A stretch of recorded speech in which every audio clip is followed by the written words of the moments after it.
बिस्मिल्लाहिर्रहमानिर्रहीम। मैं हूं आपका मेज़बान हकीम मोहम्मद अहमद सलीमी और आप देख रहे हैं प्रोग्राम हेल्थ स्पेशल। नाज़रीन, आज के इस प्रोग्राम में हम किसी ख़ास मर्ज़ पर नहीं बल्कि अमराज पर बात करेंगे। आप हैरान हो रहे होंगे कि हम मर्ज़ पर नहीं बल्कि अमराज की बात कर रहे हैं। इस वक्त दुनिया भर में जो बीमारियों की शरह जदीद साइंस की तरक्की के बावजूद क्या वजह है कि उसमें कमी नहीं हो रही है, इन तमाम नुकात पर हमने बात करनी है। और हमारे में इरशाद नबी सल्लल्लाहु अलैहि वसल्लम की तरफ से रहनुमाई जो मिलती है उसमें भी है कि लिकुल्ली दाइन दवा, हर मर्ज की दवा है। तो फिर क्या वजह है कि हमारे इर्द गिर्द लोग सालों साल इलाज करवाते हैं मगर उनको बीमारी से निजात नहीं मिलती। हम अपने प्रोग्राम के अगले हिस्से में कुछ बताएंगे, कुछ मरीज़ों का हवाला भी देकर बात करेंगे। और फिर हमारे साथ आज स्टूडियो में मौजूद हैं मुल्क पाकिस्तान के नामवर तबीब हैं और PhD स्कॉलर हैं जनाब प्रोफेसर हकीम जवाद इशफाक साहब। जवाद साहब अस्सलाम वालेकुम। जवाद साहब, एक मरीज़, मैंने एक प्रोग्राम में हुआ, उसमें एक मरीज़ आया और मरीज़ ने ये कहा कि जी मैंने उसे आर्थराइटिस का मसला दरपेश हुआ और उसने कहा कि जी मैं कोई साल डेढ़ साल मैंने एलोपैथिक मुआलजीन से इलाज करवाया और मैं दवाई खाता रहता हूँ तो ठीक रहता हूँ, सुकून रहता है, जैसे दवाई छोड़ता हूँ तकलीफ फिर हो जाती है। फिर मुझे किसी ने बताया कि जी आप होम्योपैथिक मुआलिज से इलाज करवाएं। उसके पास ही मैं 2-3 साल जाता रहा और इलाज करवाया तो वही कैफियत रही। फिर मुझे किसी के नामवर तबीब की बात भेजा गया और मैं उनके पास भी इलाज मुआवजे के लिए गया तो मेरा मर्ज जूं का तू रहा।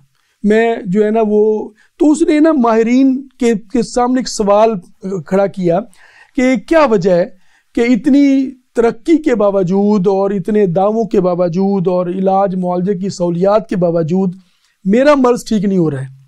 तो एक तो ये एक सवाल है और फिर हमें जो नबी सल्लल्लाहु अलैहि वसल्लम से तालीमात मिलती हैं, कुरान का भी फैसला है और कुरान ने हमें रहनुमाई भी दी है लिकुल्ली दाइन दवा, कि हर मर्ज के लिए दवा जो है ना वो उतारी गई है।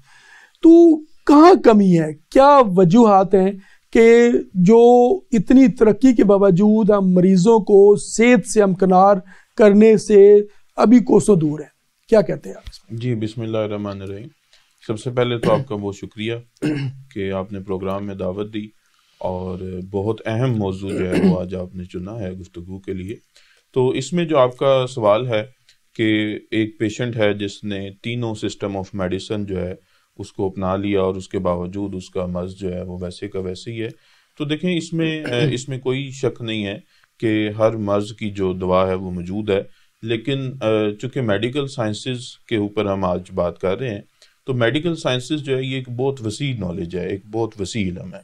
इसमें सेलुलर लेवल पे, ऑर्गेनेली लेवल पे, बल्कि मॉलिक्यूलर लेवल पे आज जो है वो स्टडी हो रही है, लेकिन अभी भी बहुत सारा जो है वो लैक मौजूद है रिसर्च के हवाले से, जिसके अंदर बहुत सी रिसर्च अभी होना बाकी है। तो ऐसा नहीं है कि उस मर्ज की दवा नहीं है, दवा ज़रूर है, हम अभी उस तक जो है वो नहीं पहुंच पाए। असल में रिसर्च मज़ीद दिन ब दिन जो है वो आप देख रहे हैं कि नई नई रिसर्चेज आ रही हैं, पुरानी ख़त्म होती चली जा रही हैं और आहिस्ता आहिस्ता मज़ीद रिसर्चेज आती चली जाएंगी, लेकिन ये नॉलेज इतना वसी है कि हम अभी उस तक जो है वो नहीं पहुँच पाए। जैसे इसमें हमारे यहाँ चूँकि हमारे एजुकेशन सिस्टम पर भी अक्सर लोग उंगलियाँ उठाते हैं ना, तो अब मेडिकल के वाले से फिर ये जब स्कैम्स भी आते हैं, अखबारात में भी देखते हैं और सोशल मीडिया पे भी जाते हैं, कभी वो PMDC का स्कैम आ गया, कभी की दूसरी काउंसिल का आ गया और फिर उसके एजुकेशन सिस्टम पर उंगलियां भी उठाई जाती हैं। तो एक तो ये है कि इसमें हमने ये देखना है कि ये जो हमारा क्या एजुकेशन सिस्टम है, ये जो मतलूबा हमारी ज़रूरियात हैं माहिरीन पैदा करने की, क्या वो पूरी कर रहा है। और फिर चूँकि हम तिब्ब यूनानी से मुतल्लक एक जो हमारा रवायती तरीका इलाज है उससे मुतल्लक हैं, तो क्या हमारा जो तरीका इलाज है, जो पाकिस्तान का रवायती तरीका इलाज है, इसका एजुकेशन सिस्टम में भी कोई बेहतरी हुई है? जी बिल्कुल, जैसे आपने स्कैम्स की बात की है PMDC के हवाले से या मजीद जो दीगर कौंसल्स हैं, ये अभी तक पाकिस्तान के अंदर ये लैक है कि जो है वो हमारा जो एजुकेशनल सिस्टम है उसको उस तरह से मॉनिटर नहीं किया जा रहा जिस तरह से किया जाना चाहिए। और इसके साथ साथ जैसे दुनिया जो है वो अपने प्रैक्टिशनर्स की जो ज़्यादा तवज्जो है वो प्रैक्टिकल्स की तरफ रखती है कि प्रैक्टिकली उनको जो है वो इतना स्ट्रॉन्ग कर दें कि उनके पास जो है वो किसी तरह के नॉलेज की जो है वो कमी ना हो। लेकिन हमारा सारा का सारा फोकस ये नहीं कि सिर्फ मेडिकल साइंसेज में, हर फील्ड के अंदर जो है वो हमारा ज़्यादा फोकस जो है वो थ्योरी की तरफ है, ना कि प्रैक्टिकल की तरफ। असूलन प्रैक्टिकल की तरफ ज़्यादा फोकस होना चाहिए, थ्योरी की तरफ कम होना चाहिए। लेकिन पाकिस्तान में थ्योरी की तरफ ज़्यादा फोकस और प्रैक्टिकल की तरफ जो है वो कम फोकस है। इस वजह से किसी भी फील्ड के अंदर इंक्लूडिंग मेडिकल साइंसेज हम इस तरह के ग्रेजुएट्स जो हैं वो पैदा कर रहे हैं जो मार्केट में आके जो है वो बिल्कुल ज़ीरो हो जाते हैं। तो ये एक जो है वो इशू तो है। सेकंड, आपने बात की है तिब के हवाले से, तिब यूनानी के हवाले से, जो कि पाकिस्तान का जो नेटिव सिस्टम ऑफ मेडिसिन है और सदियों से इस खित्ते के अंदर जो है वो ये इस्तेमाल होता चला आ रहा है। तो इसमें बहुत सी बेहतरी आई है, जिसमें जैसा आप जानते हैं कि हमारे पाकिस्तान के अंदर जो है वो 5 साल का डिग्री प्रोग्राम तिब यूनानी या ईस्टर्न मेडिसिन के हवाले से जो है BEMS, bachelor of eastern medicine, तो ये प्रोग्राम जो है हमारा 5 साल डिग्री प्रोग्राम, इसके बाद 1 साल की हाउस जॉब करना लाजमी होती है। जैसे डॉक्टर्स हैं, MBBS डॉक्टर्स जो हैं वो 1 साल की हाउस जॉब करते हैं, तो इसमें भी 1 साल की हाउस जॉब जो है वो लाजमी होती है। जिसके बाद जो हमारी कौंसल है, नेशनल कौंसल फॉर तिब, वो इसका जो है वो लाइसेंस टू प्रैक्टिस इशू करती है। हम इस पे बात करते हैं, जो हमारा जो रवायती तरीका इलाज है जिसे हम तिब यूनानी या नेचुरल मेडिसन या ईस्टर्न मेडिसन या तिब मशरकी मुख्तलिफ नामों से याद करते हैं। इससे पहले जो सूरत हाल है वो ये है कि लोग आज भी परेशान हैं और हमारे यहाँ जो हेल्थ सिस्टम है वो अलाउ नहीं करता कि एक क्लिनिक पर या एक हॉस्पिटल में मुख्तलिफ तरीका इलाज के लोग बैठकर मरीज़ को ट्रीट करें। और यहाँ पे कहते हैं कि अगर आप कोई एलोपैथिक सिस्टम से हैं तो वो सिर्फ एलोपैथिक तरीका इलाज से बात करेगा, बाकी जो माहिरीन हैं वो अपने अलग अलग एस्टेब्लिशमेंट पर बैठकर काम करेंगे। तो दुनिया में आज जो है ना वो एक होलिस्टिक मेडिसिन की जो बात की जा रही है, पाकिस्तान में आपका क्या देखते हैं कि क्या पाकिस्तान में होलिस्टिक मेडिसिन की या कॉम्प्लीमेंट्री मेडिसिन की क्या ज़रूरत है? मिलकर हमें काम करना चाहिए। जी बिल्कुल, इसकी तो अशद ज़रूरत है इस वक्त। देखें, दुनिया के अंदर जितने भी ममालिक ने तरक्की की है, ख़ास तौर पे हमारे साथ चाइना और जो हमारा हमसाया मुल्क है इंडिया, इसकी एग्जाम्पल मौजूद है।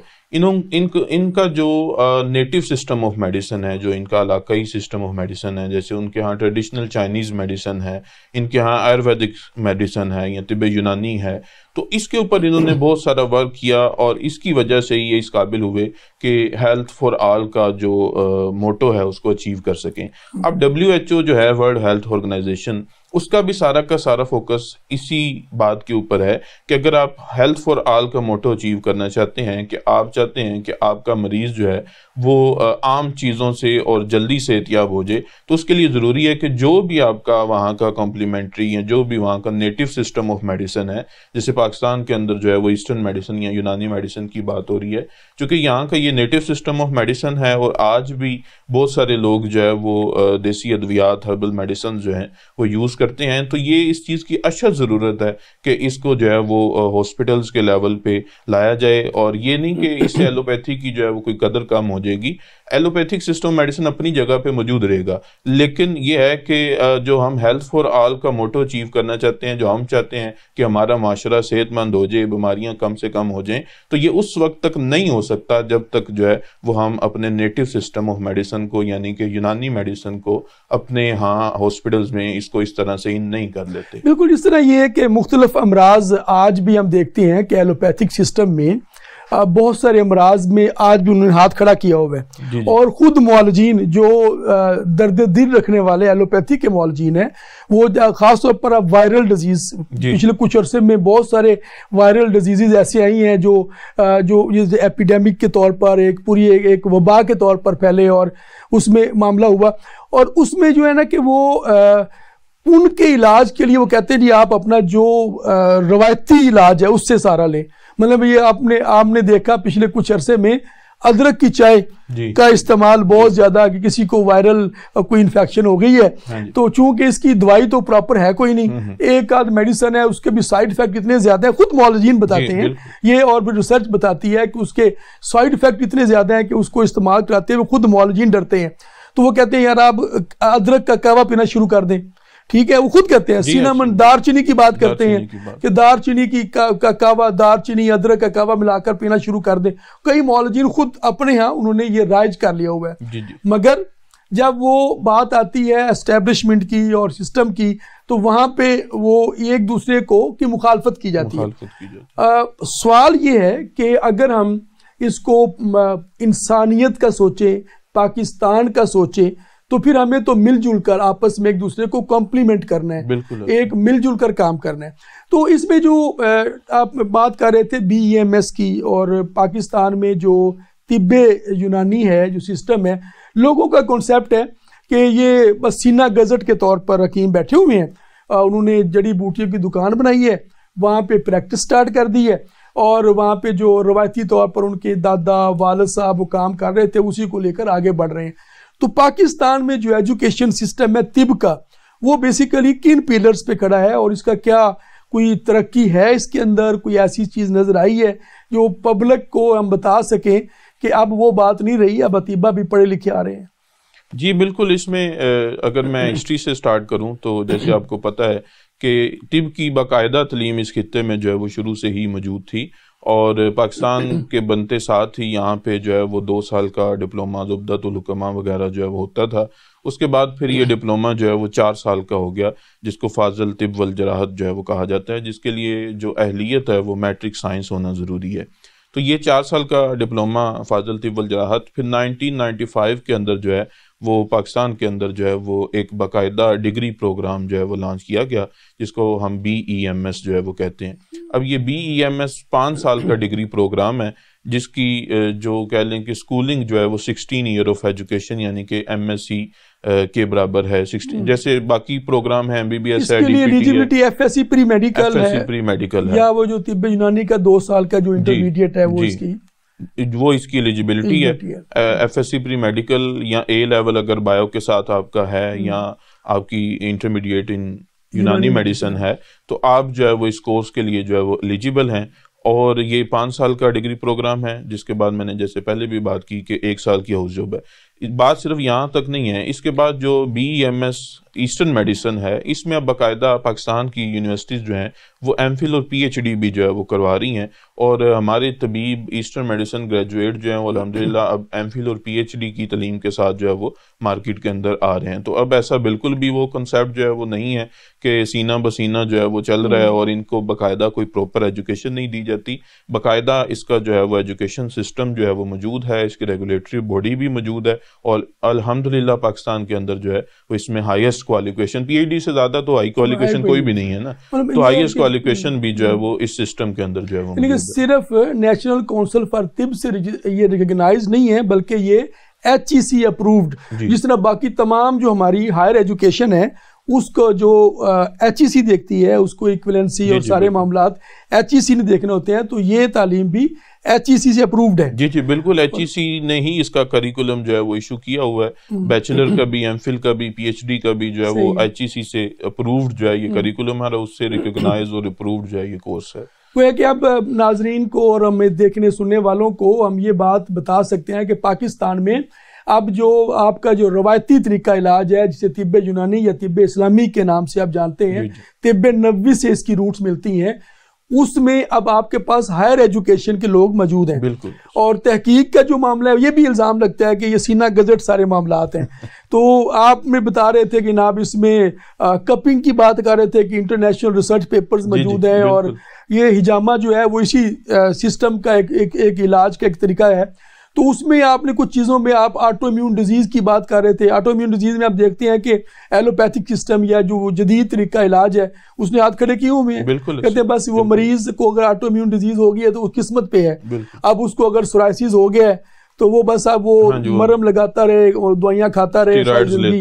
तो आप बता रहे थे कि अब रिसर्च पेपर ऐसे आए हैं कि जो कपिंग में, क्या उसके बारे में थोड़ी सी वजाहत करेंगे? जी, इस हवाले से देखें, हर्बल मेडिसिन में अब हर तरह की रिसर्च जो है वो मौजूद है, और पाकिस्तान के अंदर भी जो भी हमारे students graduates, BMS graduates MPhil PhD कर रहे हैं, वो डिफरेंट टाइप की रिसर्चेज हर्बल मेडिसिन के ऊपर ही जो है वो कर रहे हैं। और रिसर्च में किसी तरह की कोई कमी जो है वो रह नहीं गई। ये नहीं कि पाकिस्तान, पूरी दुनिया के अंदर जो है वो हर्ब्स के ऊपर जो है वो काम हो रहा है और उसके ऊपर रिसर्च हो रही है। जैसे भी आपने बात की है हजामा की, तो चूंकि हजामा जो है उसका ताल्लुक रेजिमेंटल थेरापी से है और रेजिमेंटल थेरापी भी तिब्बे यूनानी का पार्ट है, ठीक है। तो इसमें अल हिजामा के ऊपर इस वक्त जो है वो इतनी रिसर्च जो है वो हो रही है। अभी आपने ऑटो इम्यून डिजीज़ की बात की है, हम अपने नाजरीन को पहले थोड़ा सा बता देते हैं कि ऑटो इम्यून डिजीज़ ऐसी डिजीज़ होती हैं जिसके अंदर ये होता है कि जो आपकी अपनी कुव्वत मुदाफ़ियत है वो आपकी, यानी जो आपके वाइट सेल्स हैं, जो आपकी वाइट आर्मी है, वो आपकी अपनी बॉडी के ऑर्गन्स के ऊपर अटैक कर देती है, बीमारी पैदा करना शुरू, बीमारी पैदा करना शुरू कर देता है और अपने ऊपर ही हमला करके वो जो है ना वो तब्दीलियां पैदा करना शुरू कर देता है। तो एलोपैथिक सिस्टम ऑफ मेडिसिन में इसके जस्ट जो है वो क्या है कि इम्यूनोस्प्रेसेंट्स देते हैं। इम्यूनोस्प्रेसेंट मतलब जो आपकी कुव्वत मुदाफ़त को कम कर देंगे, क्योंकि इसमें कुव्वत मुदाफ़त आपकी बीमारी पैदा कर रही है, तो कुव्वत मुदाफ़त को कम कर देंगे तो सिम्टोमेटिक ट्रीटमेंट जो है वो जस्ट होगा। अब यहाँ जब हम इसको अल हिजामा के साथ कंपैरिजन करते हैं तो इसमें बाकायदा वो सब्सटेंस जो डिजीज़ पैदा कर रही है, और ये मैं आपको रिसर्च पेपर के हवाले से ये बात कर रहा हूँ कि वो सब्सटेंस जो डिजीज पैदा कर रही है, जिसकी वजह से वो जो जिसको हम कॉजेटिव पैथोलॉजिकल सब्सटेंसेस कहते हैं, सीपीएस के नाम से जिसको हम कहते हैं, तो वो सीपीएस, वो चीजें, वो केमिकल जो बीमारी पैदा कर रहे हैं, उन केमिकल्स को जो है वो बॉडी से निकालने का काम जो है वो हिजामा करता है। तो इस तरह ये जो बीमारी है उसको ठीक करने के अंदर जो है वो बड़ी जो एक्सपेंसिव और बड़ी जो है वो सीवियर किस्म की और बड़ी पेनफुल टेक्निक्स हैं, उसके कंपैरिजन में भी जो है वो अल हिजामा के ऊपर रिसर्च मौजूद है कि एक इंतहाई सिंपल प्रोसीजर है, लेकिन ये ऑटोइम्यून डिजीजेस को रेगुलेट करने में कह सकते हैं कि जिस तरह सर्जरी और इस तरह के महंगे तरीन मामलात की निस्बत ये कंपैरेटिवली सस्ता भी है और लोगों के मतलब अप्रोच में भी है, कोई ऐसी बात भी नहीं है। जवाब साहब, इसमें हम ये भी देखते हैं कि लोग ना जब कोई चीज़ प्रमोट होती है, जब हम कपिंग या अल हिजामा की बात ही कर रहे हैं, तो जब ये चीज़ें प्रमोट होती हैं तो फिर हर चीज़ का इलाज उसमें डिस्कस करना शुरू कर देते हैं कि जी दुनिया भर के जो अमराज हैं वो अल हिजामा से ही ठीक होंगे। तो मतलब ये भी एक फैक्टर है ना हमारे यहाँ माशरे में कि जब कोई चीज़ प्रमोट होती है, जब वो फिर लोग ना कुछ टर्म यूज होती है लाई लग, कि किसी ने कह दिया जी कैंसर भी ठीक हो गया, किसी ने कह दी फलानी चीज़ भी ठीक हो गई, हर चीज़ का इलाज फिर हम अल हिजामा से ही तलाश करते हैं। क्या कहते हैं आप इस बारे में? जी बिल्कुल, इसमें तो कोई शक नहीं है कि हमारे यहाँ भेड़चाल होती है और जिस तरफ को कोई लगता है तो फिर उसी की तरफ सारा बहाव जो है वो कौम का उसी तरफ हो जाता है और फिर वो उसी को जो है वो सिर्फ अपना मसीहा कंसीडर कर देते हैं। जैसे बहुत सारे मैं ऐसे लोगों को जानता हूँ जो कि सिर्फ कलवंजी मेथी दाना ही हर डिजीज़ के अंदर जो है वो बताई जाती है, यानी हर बीमारी का अलावा, चूँकि वो हदीस है ना कि कलवंजी में सवाए मौत के हर चीज़ में शिफा, तो लोग उसकी तशरीह में जाने की बजाय और उसकी जो है वो एक्सप्लेनेशन किसी माहिर तबीब से लेने की बजाय जो है वो खुद ही उसकी तशरीह करते हैं और हर बीमारी में उसको जो है वो कामयाब करार देते हैं। हालांकि ऐसा नहीं है, चूँकि तिब्बे यूनानी के अंदर मजाज और खलात के ऊपर चलते हैं, तो मजाज चूँकि उसका जो है और मरीज़ का मजाज है उसके मुताबिक ये कलवंजी आपको नुकसान भी पहुंचा सकती है, बाकी ये पेशेंट टू पेशेंट वेरी करता है। इसी तरह अल हिजामा के हवाले से अब लोग, यानी मुझे भी कॉल्स आती हैं जी कि हम जो बवासीर का इलाज हिजामा से करवाना चाहते हैं। तो इस तरह बहुत सारे ऐसे डिसऑर्डर ऐसे हैं जिसमें हिजामा कामयाब नहीं है, ठीक है। तो अब ये नहीं है कि हर बीमारी का इलाज ही जो है वो हिजामा से हो जाएगा। बहुत सारे ऐसे डिसऑर्डर हैं जिसमें हिजामा बहुत कामयाब है, जैसे पेन है, शाटिका है, ठीक है, किसी को एलर्जी का इशू है, हेयर फॉल है, ठीक है, तो पिंपल्स, एक्नी किसी को बहुत ज़्यादा हो रही है, तो वो मैंने 100% रिजल्ट देखे हैं उसके। लेकिन कुछ ऐसे डिसऑर्डर भी हैं जिसमें हिजामा, जैसे अभी हमने बवासीर की बात की है, तो बवासीर के अंदर जो है वो हिजामा बिल्कुल कोई उसके जो है वो रिजल्ट्स नहीं हो सकते। इसी तरह हेपेटाइटिस वायरल इन्फेक्शन है, वक्ती तौर पर जो है वो उसकी हो सकता है कि कुछ सिम्टम रिलीफ हो जाए, लेकिन ये कहें कि हिजामा से हेपेटाइटिस भी ठीक हो जाएगा, ये नहीं हो सकता। नाज़रीन, आप देख रहे हैं प्रोग्राम हेल्थ स्पेशल और आज हम बात कर रहे हैं अमराज से किस तरह नबरत आजमा हुआ जा सकता है और अमराज से किस तरह निजात हासिल की जा सकती है। पाकिस्तान में इस वक्त 3 तरीका इलाज जो कानूनी तौर पर तस्लीम शुदा है, जिसमें एक एलोपैथिक है और दूसरा तिब्ब यूनानी है और तीसरा होम्योपैथिक तरीका इलाज है। तीनों तरीका इलाज अपने अपने फील्ड में खिदमात अंजाम दे रहे हैं। पाकिस्तान में अगरचे एक तरीका इलाज एलोपैथिक को ज़्यादा सरपरस्ती हासिल है, बाकी जो दो तरीका इलाज है उनको वो सरपरस्ती हासिल नहीं जिसकी वो मुस्तहिक है। और पाकिस्तान में फिर मरीज़ देखते हैं हम कि वो अपने इलाज मुआवजे के लिए तमाम मुआलजीन के पास जाते हैं और बाज़ औक़ात किसी भी तरीका इलाज से उनको वो फ़ायदा हासिल नहीं हो रहा जिसके वो मुतकाज़ी होते हैं। और हम बात कर रहे थे पहले सेशन में कि ये तीनों तरीका इलाज किस तरह अपने अंदर एक आप इंटीग्रेशन करें, मिलजुल कर काम करें और एक होलिस्टिक मेडिसिन के तौर पर अमराज के से निजात के लिए काम करें, और ताकि एक ही जगह पे, एक ही हॉस्पिटल में, एक ही एस्टेब्लिशमेंट पे बैठ कर तीनों माहिरीन बैठे हों और उनका मतमा नज़र ये हो कि वो कोई भी मरीज़ आता है, कोई भी क्रोनिक डिजीज़ का मरीज़ आता है, उस पर वो तीनों बैठे, जिसके पास जो उसका हल है वो पेश करे और फिर मिलकर फैसला करें कि इसमें किस तरह मरीज़ को दर्द से निजात दिलानी है, मर्ज़ को ठीक करना है। हम वक्फे से पहले बात कर रहे थे, अल हिजामा तक बात पहुंची थी और जवाद साहब ने कुछ वायरल हेपेटाइटिस की बात की थी।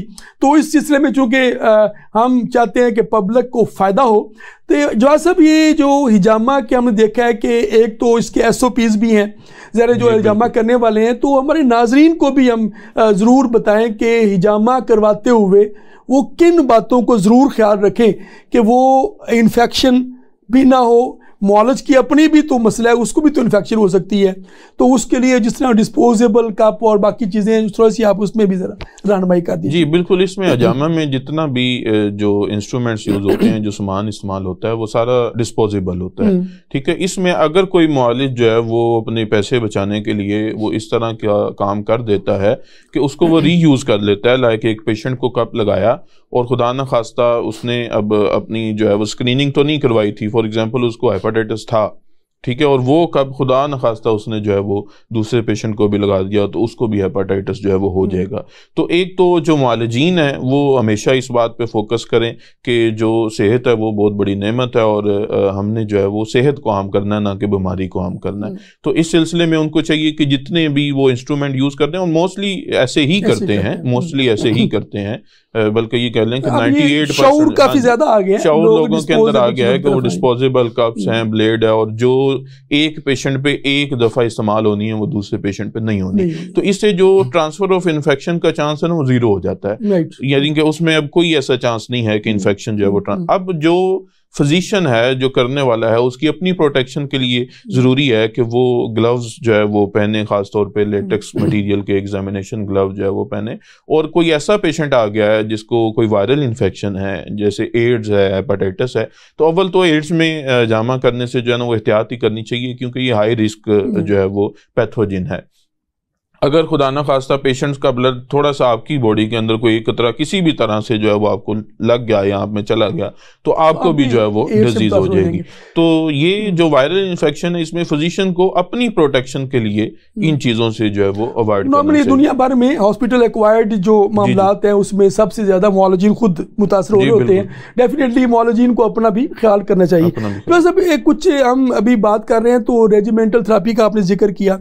अच्छा, मुख्तलिफ तरीका इलाज में कई तरीके ऐसे हैं जो जिनकी इम्पोर्टेंस तो बहुत ज़्यादा है मगर वो मुआशरे में उस तरह वो फ़रोग नहीं पा सके। जिस तरह हम बात करते हैं फसद की या हम बात करते हैं लीच थेरेपी की, इस तरह बात है रंग और रोशनी से इलाज है, ठीक है ना। और ये जो हमें जब हम नफ्सियात पढ़ते तो उस वक्त जो माहिरीन नफ्सियात हमें बताते हैं कि मरीज़ का इलाज करते हुए किस तरह रोशनियों के साथ और रंग के साथ मरीज़ को ट्रीट करना है, तो कितनी अहमियत है इसकी मुख्तलिफ अमराज में। और फिर और हमाम का जिक्र भी है। तो ये भी चीज़ें जब हम बात सोचेंगे कौम की, मुल्क की, इंसानियत की बात सोचेंगे तो फिर ये तमाम जो मेथड हैं इनको साइंटिफिकली इस्तेमाल करने के वाले पर रुझान फ़रोग पाएगा। आप चूँकि कॉलेज में पढ़ाते भी हैं, खुद प्रिंसिपल भी हैं, तो आप क्या ख्याल करते हैं कि स्टूडेंट्स को कितना फ़ायदा हो सकता है इन चीज़ों का?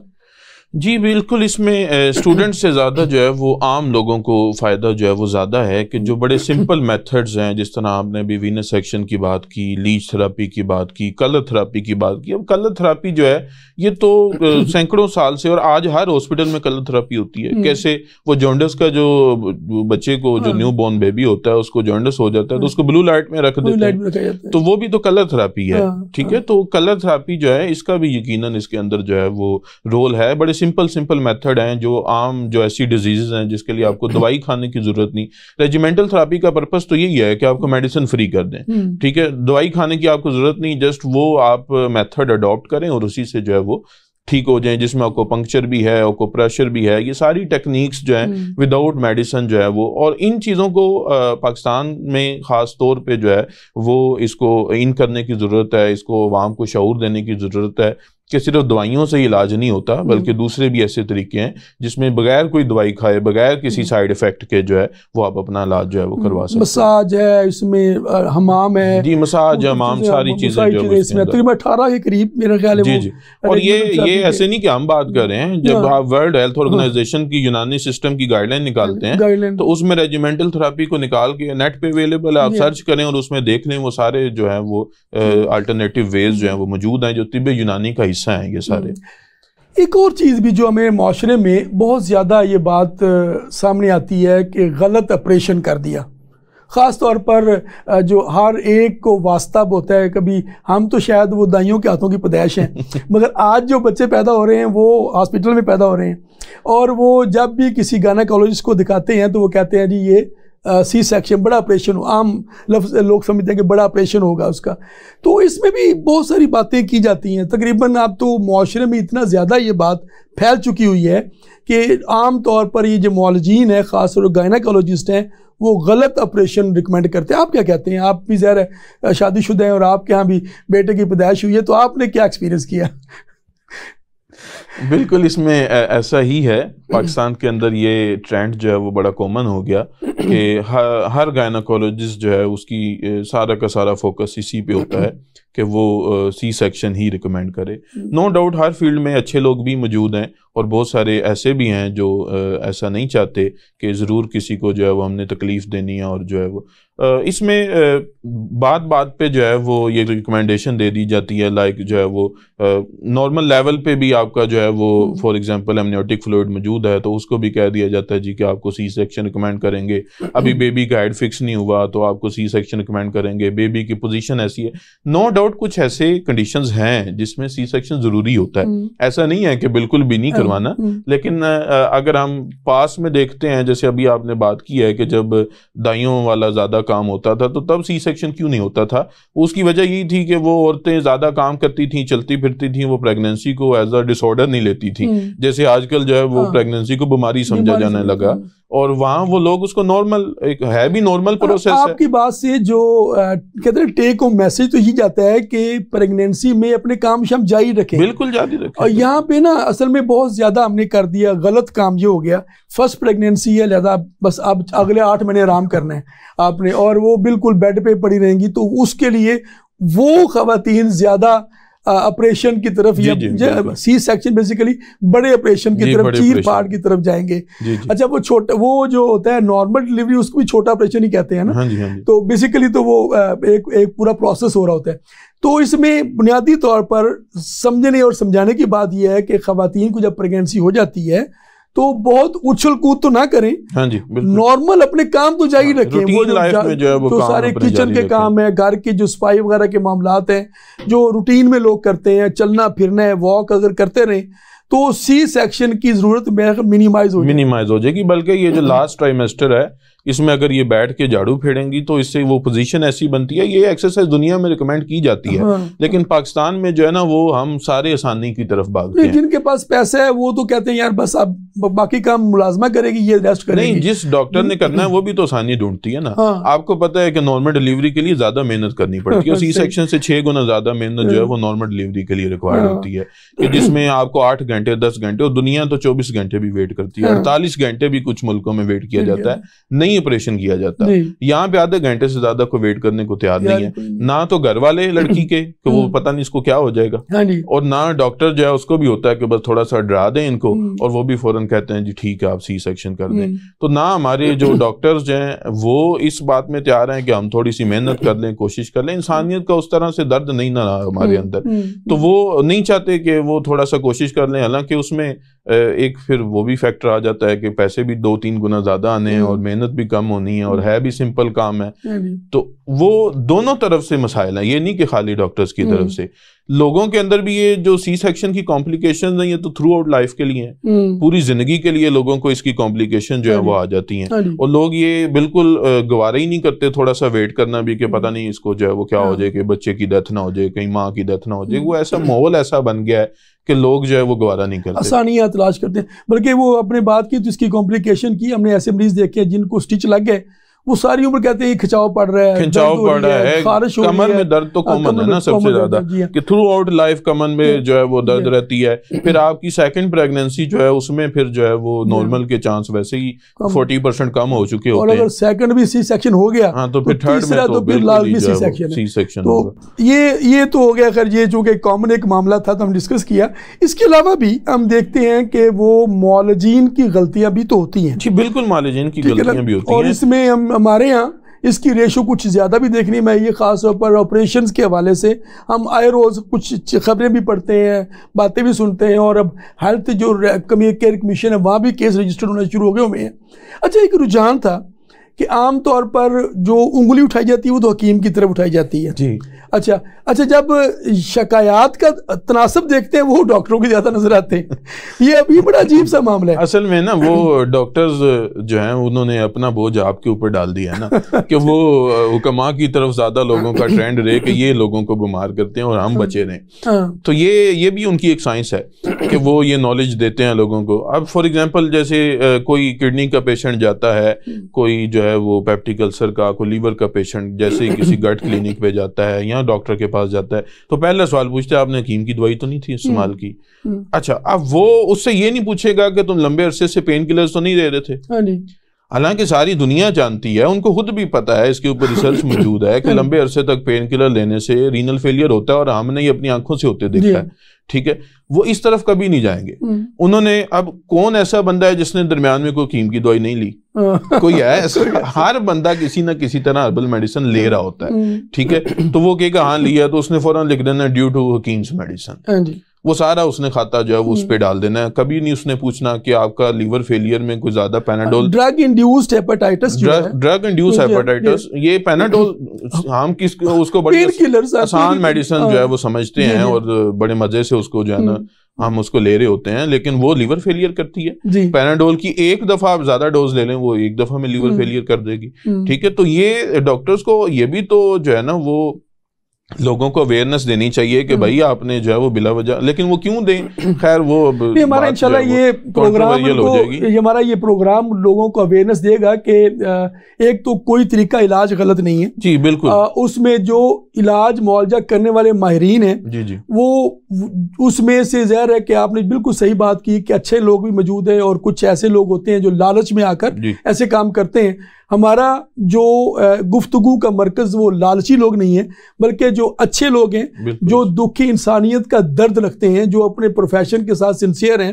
वो हमारा मैसेज तो उनके लिए ये होगा कि आइए मिलकर बैठते हैं। बिल्कुल। और अच्छा, जब डॉक्टर से बात होती है तो वो चाहते हैं कि इस पर ये काम किया जाए। वो हमने बहुत सारे, एक कार्डियोलॉजिस्ट हैं, उन्होंने पेशेंट को देखा कि उसको वो जो है ना उसको कहा कि बाईपास होगा या उनको वो रिकमेंड कर दी सर्जरी, तो वो किसी एक तबीब के पास गए, उन्होंने अपनी दवाइयाँ दी। उसके बाद वो दोबारा मरीज का टेस्ट किया तो कहते हैं आपको सर्जरी की जरूरत ही नहीं है। तो उसने कहा आपने क्या किया? उसने कहा मैंने हकीम साहब से दवाई ली है। तो उन्होंने कहा कि हकीम साहब से मुझे मिलवाएं। तो उनसे बातचीत की तो उन्होंने पूछा कि आपने क्या दिया, कैसे दिया, क्या हुआ? तो डॉक्टर साहब ने बड़ा मुतासर हुए, कहते यार ये हमारे लिए, हमारे नॉलेज में बात नहीं थी। उसके बाद उन्होंने उससे रुजू किया, और जब भी ऐसा कोई मामला होता है तो वो वो ट्राई करते हैं और मामला। बिल्कुल, आपने ये जो बात की है ना कि उनके नॉलेज में बात नहीं थी, यही इशू है, यही इशू है कि उनके नॉलेज में बात नहीं है। और ये असूलन जो है वो इनको एमबीबीएस के अंदर थोड़ी सी फार्माकोग्नोसी भी जो है वो पढ़ाई जानी चाहिए, जैसा कि पहले पढ़ाई जाती थी और अब शायद जो है वो नहीं पढ़ाई जाती। तो इनको हर्ब्स का नॉलेज हो तो फिर आपको पता है कि जब इनको ये पढ़ते हैं और इनको पता लगता है कि जनाब अदरक जो है वो ब्लड भी थिन करता है, वो एंटीबायोटिक भी है, वो माइल्ड पेन किलर भी है, तो फिर ये खुद अदरक का कावा रिकमेंड करना शुरू कर देते हैं। यानी वही काम जब हकीम करता है तो वो गुर्दे खराब करता है, जिगर खराब करता है। लेकिन अगर मैं पढ़ के जो है उसके बेनिफिट्स जो है, चूंकि मैंने तो नेट से रिसर्च पढ़ी है, तो मैं उसके बेनिफिट्स पढ़ के मैं मरीजों को रिकमेंड करना शुरू कर दूं तो मेरा ठीक हो गया। हालांकि उसका गलत होता है, क्योंकि वो ना मजाज को समझता है अदरक के, ना जो है वो, चूंकि तिब की फिलॉसफी की बात कर रहे हैं ना, तो फिलॉसफी तो नहीं वो समझता, वो तो जस्ट उसने उसको पढ़ा है और उसको रिकमेंड करना शुरू, वो ठीक है। लेकिन जो हकीम अपनी जो है वो फिलॉसफी पढ़ के 4 साल या 5 साल या 6 साल या 8 साल जितना भी पढ़ के जो है वो उसको रिकमेंड कर रहा है, तो वो जो है वो गलत हो गया। ऐसा नहीं होना चाहिए। अपने आप को अकले कुल जो है वो नहीं समझना चाहिए।